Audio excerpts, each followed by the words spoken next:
अस्सलाम वालेकुम। मैं हूं अनीस खान और आप देख रहे हैं मेरा यूट्यूब चैनल वो पाकिस्तान। अगर आपने इसको सब्सक्राइब नहीं किया, इसको सब्सक्राइब कीजिएगा और अपने दोस्तों के साथ शेयर कीजिएगा। बात हो रही है कि जहर के लिए पैसे नहीं हैं। ये कौन कह रहा है? ये इम्पोर्टेड हुकूमत के एक मिनिस्टर साहब कह रहे हैं। और दूसरी तरफ क्या ख़जाने की लूट मार जारी है कि वज़ीर-ए-आज़म हाउस के स्विमिंग पूल की रिपेयर पे 7.5 करोड़ रुपए लगा दिए। इसके अलावा अखबारात को इश्तिहारात की मद में 1 अरब और 17 करोड़ रुपए जारी किए गए इस बात के लिए कि ख़जाना खाली है। अब ये बड़ी मजाक की बात है कि एक तरफ ख़जाना खाली है, आपके पास जहर ख़रीदने के लिए पैसे नहीं हैं, और दूसरी तरफ आप अखबारात और मीडिया चैनल्स को इश्तिहारात 1 अरब 17 करोड़ से ज़्यादा की जारी कर रहे हैं कि ख़जाना खाली है। ये मीडिया और डिजिटल मीडिया का दौर है। मैं अक्सर अपनी वीडियोस में कहता हूँ कि इनको 90 की सियासत से बाहर आना चाहिए। ये सोशल मीडिया का दौर है। लम्हों की रिपोर्ट फ़ौरन लोगों को पता चल जाती है, और अब बड़े लोग बाशऊर हैं, बाखबर हैं। इसके बावजूद कि इनके पास जहर ख़रीदने के लिए पैसे नहीं हैं, तुर्की का गैर ज़रूरी दौरा जिस पे 54 लोगों को साथ लेके गए हैं सिर्फ सैर सपाटे के लिए। दूसरी तरफ आप देख लें कि जो पीपल्स पार्टी है, जो बिल्कुल खामोशी से हनीमून मना रही है। बिलावल साहब अमेरिका से स्विट्ज़रलैंड से इंग्लैंड और इस मुख्तलिफ ममालिक के दौरों पे हैं और बिल्कुल खामोश हैं। उनके वज़ीर सेहत दौरे पे हैं, शाजिया मरी दौरे पे हैं, शीरी मज़ारी दौरे पे हैं, और ख़जाना खाली है। बहुत अजीब सी सूरत हाल है इस इम्पोर्टेड गवर्नमेंट की। लोगों की आंखों में धूल झोंक रही है। पेट्रोल की कीमत में 30 रुपये इजाफा किया, जिससे महंगाई का एक तूफ़ान आया है। कल आपने देख लिया कि यूटिलिटी स्टोर पे जो सब्सिडी थी कुकिंग ऑयल और घी पे, वो तकरीबन ख़त्म की, तो घी की कीमत 550 रुपये से ऊपर चली गई और कुकिंग ऑयल की कीमत 650 से ऊपर चली गई। ये बेसिक ज़रूरियात ज़िंदगी हैं। अगर आप इसको बढ़ाएंगे तो आम गरीब मजदूरकार बंदा बेमौत मारा जाता है। बिजली 3 रुपये 57 पैसे बढ़ा दी है और 7 रुपये और बढ़ाने की तैयारी की जा रही है।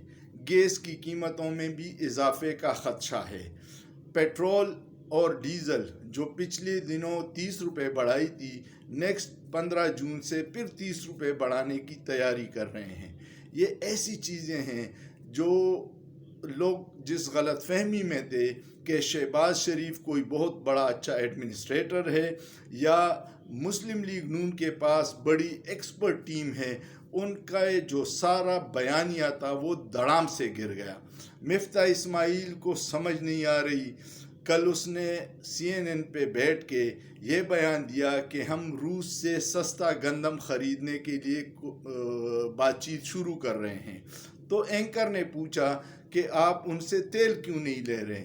उसने बताया कि तेल के लिए रशिया पे पाबंदी है, तो क्या गंदम पे नहीं है?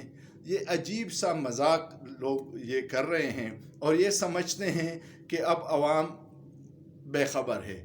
ये नया दौर है सोशल मीडिया का। मिनटों में आपके झूठ बेनकाब होते हैं। इस इक़दाम के बाद जो महंगाई है वो आसमान को छू रही है, लेकिन इन्होंने ये किया है कि पहले अगर 2 रुपये पेट्रोल की कीमत या डीज़ल की कीमत बढ़ती तो मीडिया पे चूँकि गैर ज़रूरी इश्तिहारात पिछली हुकूमत नहीं देती थी, तो वो चीखना चिल्लाना शुरू कर देते थे कि पेट्रोल बम हुकूमत ने अवाम पे गिरा दिया। जबकि इस दफ़ा आप उनकी साइकी देख ले, जब इनको 1 अरब 17 करोड़ से ज़्यादा इश्तिहारात मिले हैं, तो अब वो कहते हैं बम गिराना नहीं कहते, वो कहते हैं कि पेट्रोल की कीमतों में 30 रुपये इजाफा। इसको स्मूथली लेते हैं, और इस एक पेट्रोल की कीमत या डीज़ल की कीमत से हर चीज़, क्योंकि ये बेसिक है ट्रांसपोर्टेशन और हर चीज़ के किराए बढ़ जाते हैं, کاسٹ بڑھ جاتی ہے تو آپ کی اشیاء ضرورت جو جتنی ہیں ان کی قیمتیں بڑھ جاتی ہیں اور غریب کا جینا مشکل ہو جاتا ہے۔ روزگار جو آلریڈی پاکستان میں بہت کم ہے اور غریب آدمی جس کے بچے بھی زیادہ ہوتے ہیں اس کو کھانے پینے کی بڑی تنگی ہوتی ہے۔ یہ ساری چیزیں دیکھ کے امپورٹڈ حکومت کے نااہل وزیر اعظم اور نااہل وزیر خزانہ نے جو اقدامات کیے ہیں وہ پاکستانی عوام کے لیے قیامت سے کم نہیں ہے۔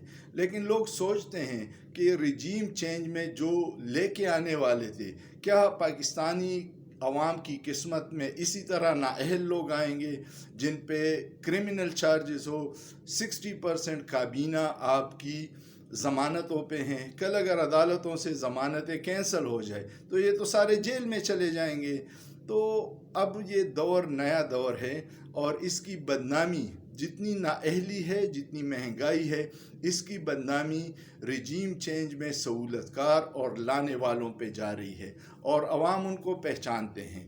تو خدا را اس چیز کو سدھاریے گا، فوراً الیکشن کروائیے گا، ورنہ یہ بدنامی، یہ گلے کا توق یہ نہ ہو کہ عوام احتجاجاً آپ کے گھروں تک پہنچ جائے اور صورتحال سری لنکا سے بدتر ہو جائے، جو اللہ نہ کرے کہ پاکستان میں کوئی ایسی ہو۔ لیکن جب لوگوں کو کھانے کو نہیں ملے گا تو پھر وہ آپ کا نوالہ چینیں گے، جو بدقسمتی ہوگی۔ شکریہ۔